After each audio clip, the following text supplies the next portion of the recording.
Good, good.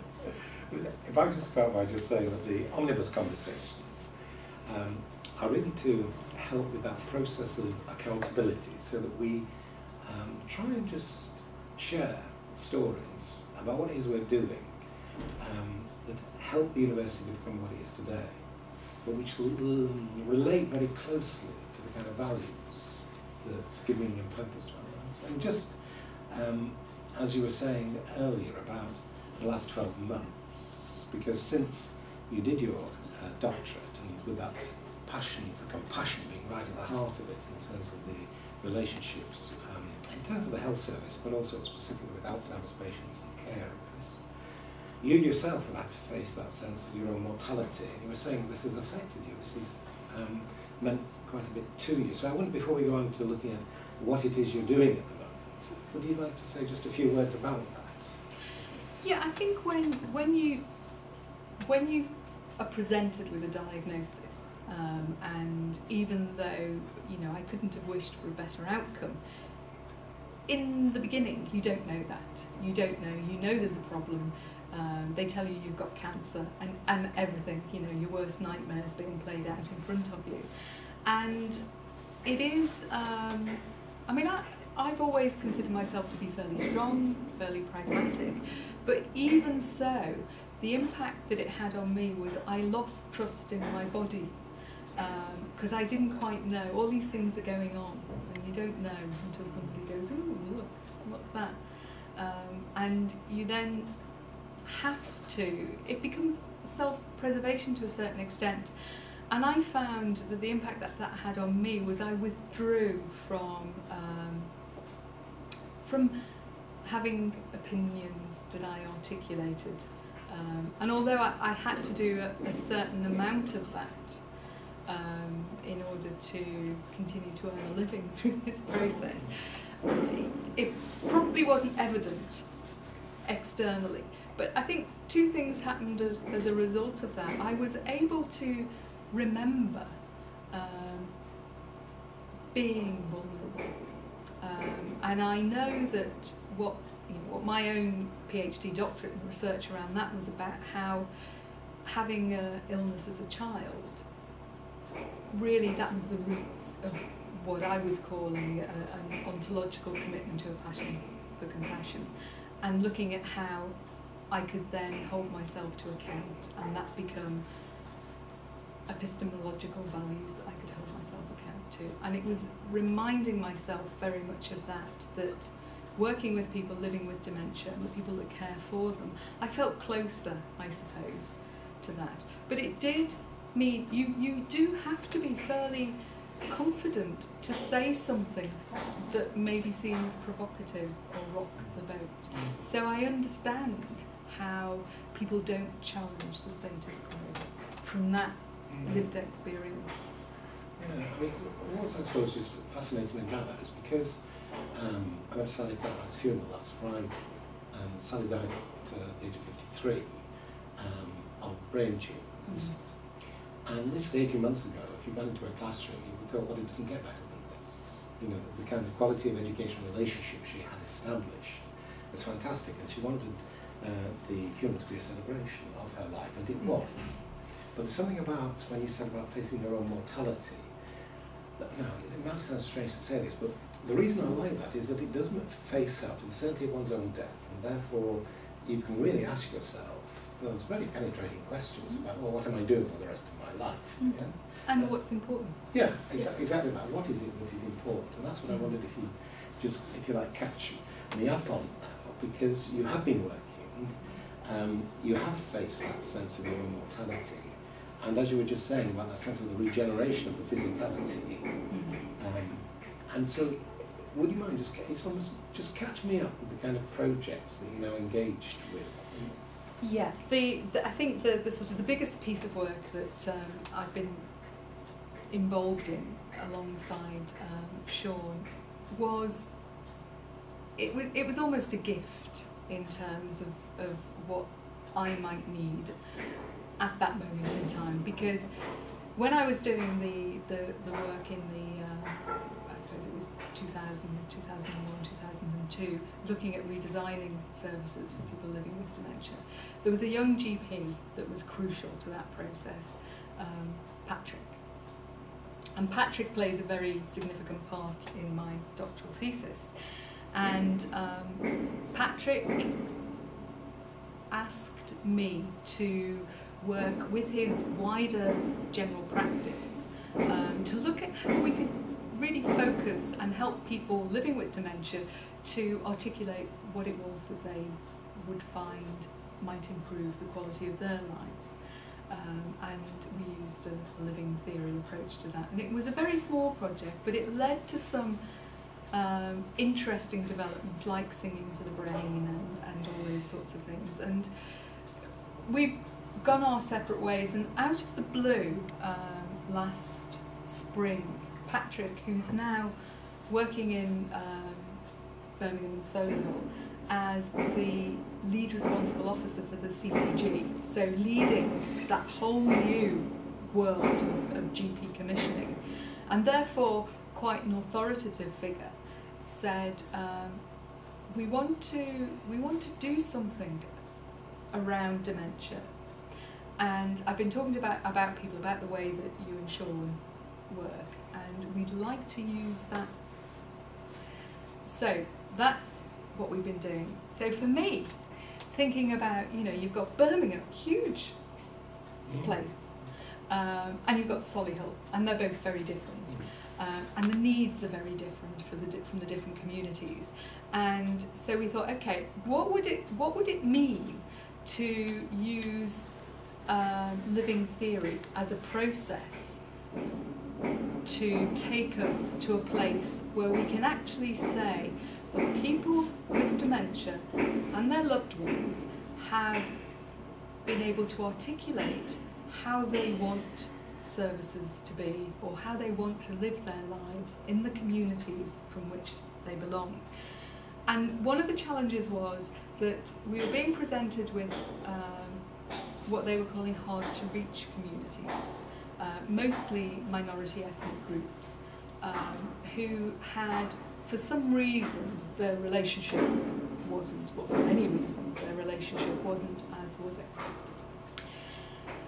So we thought about really how we would do this, and we knew that in order that we had to give time and space for people to develop the relationship with me and Sean, that they would be comfortable for us to have a conversation with them, and that we would record that on film.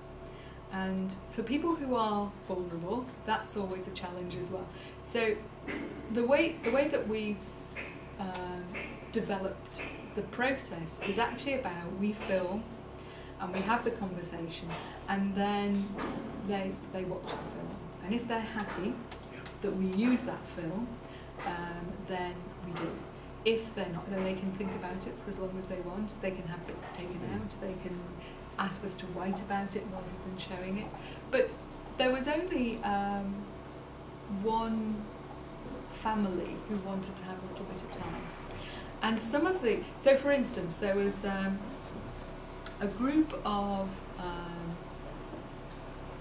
older men who belonged to an Islamic group as part of some funding that they got. They had an evening meeting, and they weren't very keen on Sean coming along and filming them. So, and it was Ramadan, so there were a lot of changes to what they do. But in order to develop the relationship where people would talk openly about being old, ageing in society, having the challenges of dementia, and how they, as a community, wanted to respond to that, and what was important to them. Because we respond in a way, we talk about services and we talk about service provision. If I've got dementia, is that what I want? What would be important to me? And I know, having thought recently about what is important to me, I would like to, one of my values that I articulated was to live my life creatively. And whatever that means in practice, that's what I would like to continue to do with support. I don't want a hospital. I want to be able to continue to do the things that I need to do with support for if I fall, that somebody is there. And so what we did, we spent a lot of time working with people in communities, and then we thought, okay, who are important to them? Who have they defined as being important in order to support them? And we talked to those people as well. So we talked to mental health services, we talked to social services, we talked to the acute hospital, because a lot of people have to go in for other things, they're not defined by their dementia. And we had the most wonderful insights from people.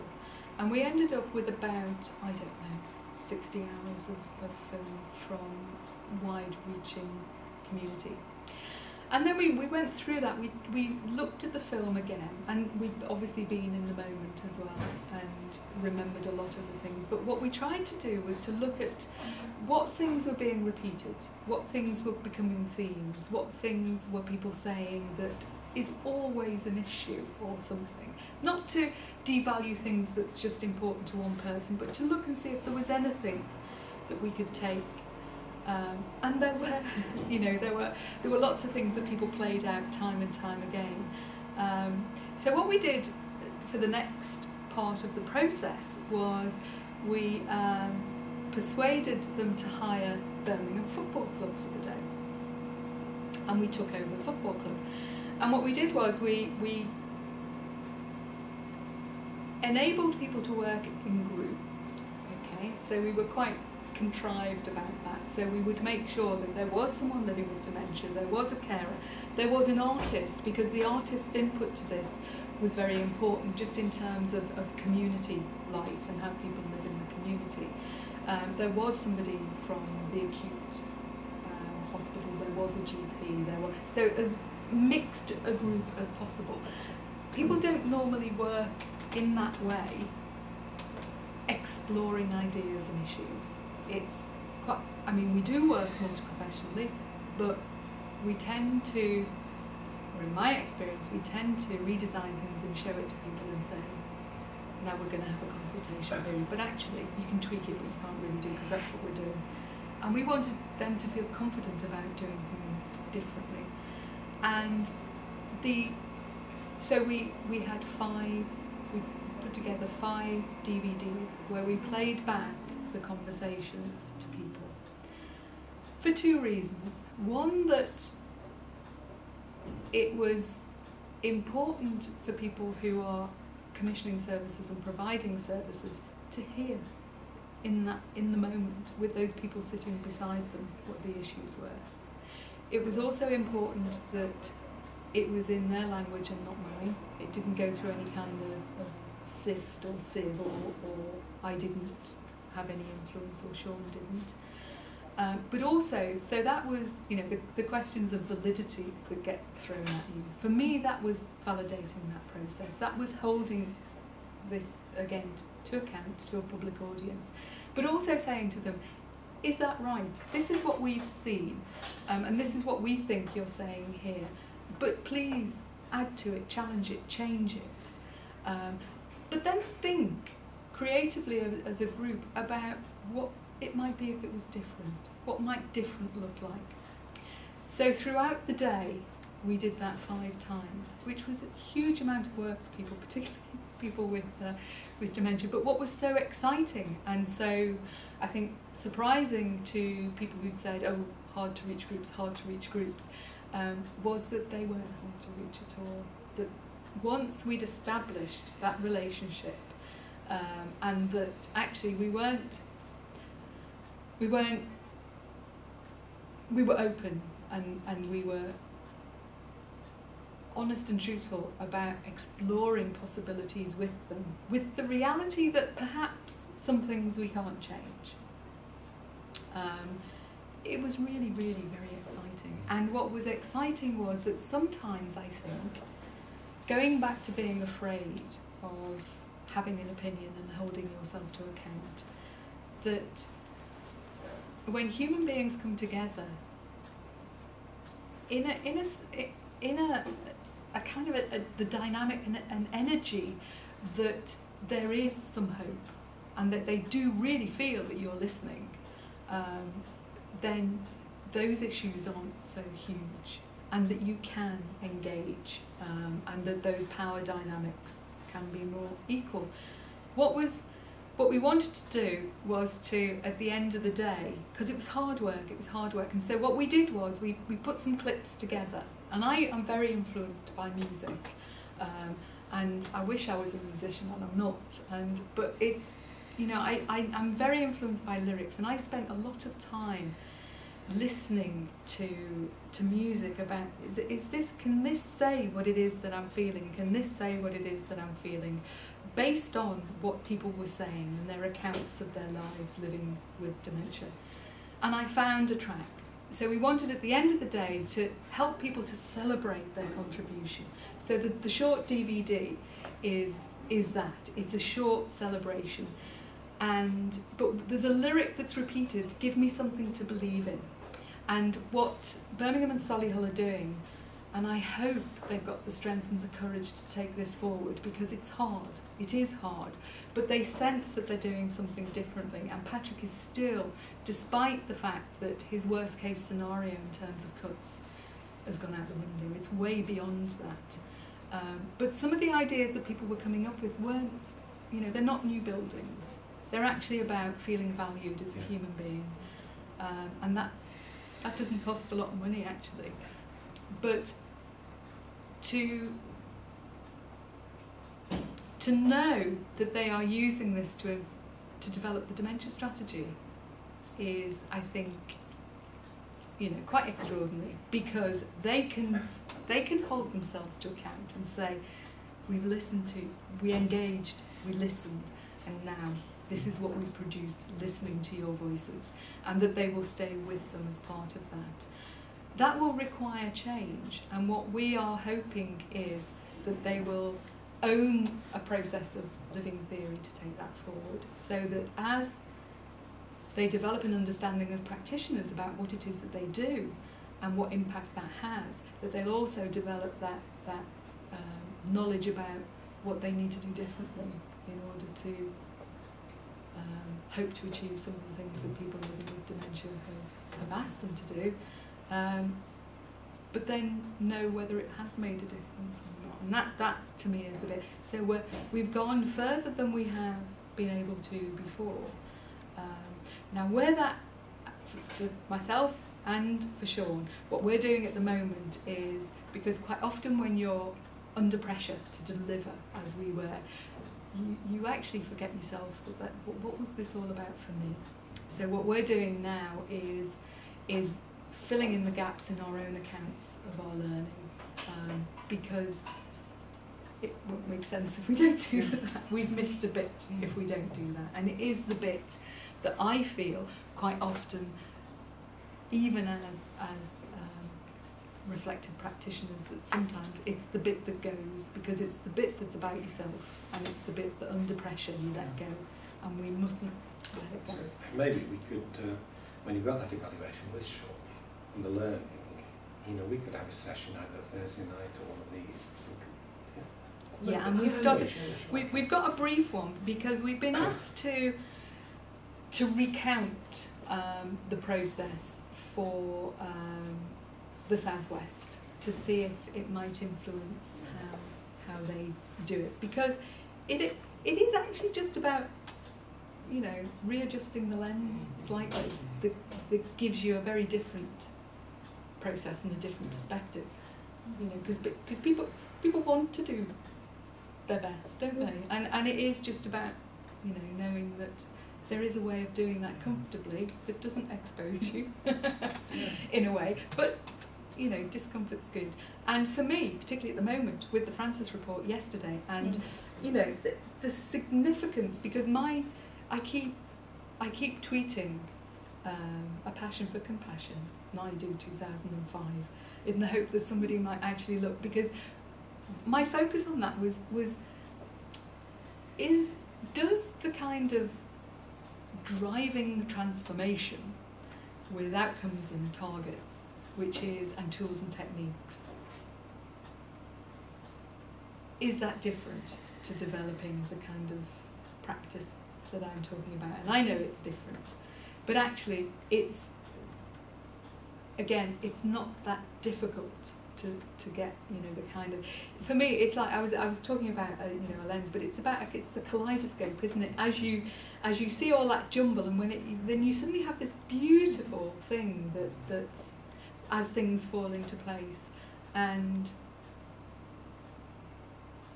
I want to be bolder about knowing, as a practitioner, when for me, I think, yes, this is about an equal relationship, actually, and that I'm learning as you're learning, and that your contribution, whoever you are, is just as important as mine. It's about helping people who are experts to be comfortable in that place. If that makes sense. It does. Shall I put a video? Yeah. Yeah. Yeah. Yeah. Yeah. Just in case we offend anybody's licensing rules. Oh. Entirely. Human being get bored. That's the way it goes. That is human. You can't explain why. Life is enigmatic. If you have a candle and you don't take care, the light goes off. Life is not to be wasted, like a packet of food. If the same all time, it becomes dull. Human being don't take it seriously. Cover it up. At all life, express yourself. You have to. Gives you character and makes it more interesting. People, listen, keep alert. This is human. From the bottom of my heart, humanity, it can be heaven, it can be hell. Express yourself. My hopes are high, but in Birmingham and Solihull, they have my natural vision of life they work with vulnerable older people, not with dementia specifically. They put it into the whole category, and we spent a lot of time talking to people, also to the acute hospital mental health teams, community teams, primary care. It's a big issue now, the community, isn't it? Absolutely. So as we then took the film through a process of analysis and ended up with 5 pieces that we played back at Birmingham Football Club to all those people who were able to get there, plus all the services and community teams and artists as well. Anyone who they told us played a part in their lives. We spoke to all the religious faith leaders, the imams who wanted to play a role as well. And we did that for 2 reasons. One was to say, okay, this is what we think you said, and here it is on the film. Do you want to challenge that now? Do you want to add to it? But also, people worked in groups, mixed groups. Throughout the day, they stayed at that group, so they developed trust. And they had a chance to look at what was said, but then to think creatively about it, how it might be different. And then at the end, because people work so hard for the whole day, and you can imagine a room full of vulnerable older people as well, they were exhausted by the end of the day. And we wanted to remind them that it had been a good process and to raise the energy. So that was a celebration. But it's become a little bit more than that, because the bit that it was actually about give me something to believe in, because what people were saying is to us, and we had to spend a long time developing the relationship, was, can you stop asking us what we want and just do it? Because you've asked us time and time again, and nothing happens. And what they are doing in Birmingham and Solihull is developing their strategy based on people's lived experience, which doesn't normally happen. It doesn't normally happen. And I hope that will lead to a different kind of service. Because quite often, I think what we do is we ask a couple of people, or we develop a strategy and say, have a look at that, what do you think of it? Have we got it right? But we don't ever go out to so many people. And it was it was an opportunity to have, to develop relationships with people that where they were able to talk about their hopes and their fears and their experience in a way Well, I that think hadn't happened. just by the nature of being elderly and possibly having dementia, it's very isolating. Absolutely, absolutely. And you know, there's a lot of laughter there. When It people was, came together. That's what came across to me. the whole process was full of energy and enjoyable.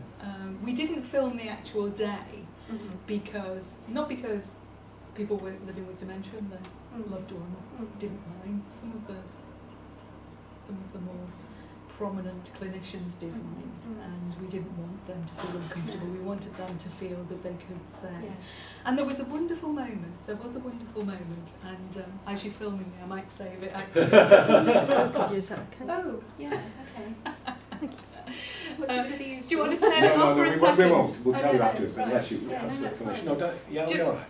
Just turn this bit off for a second, I mean, because working- they will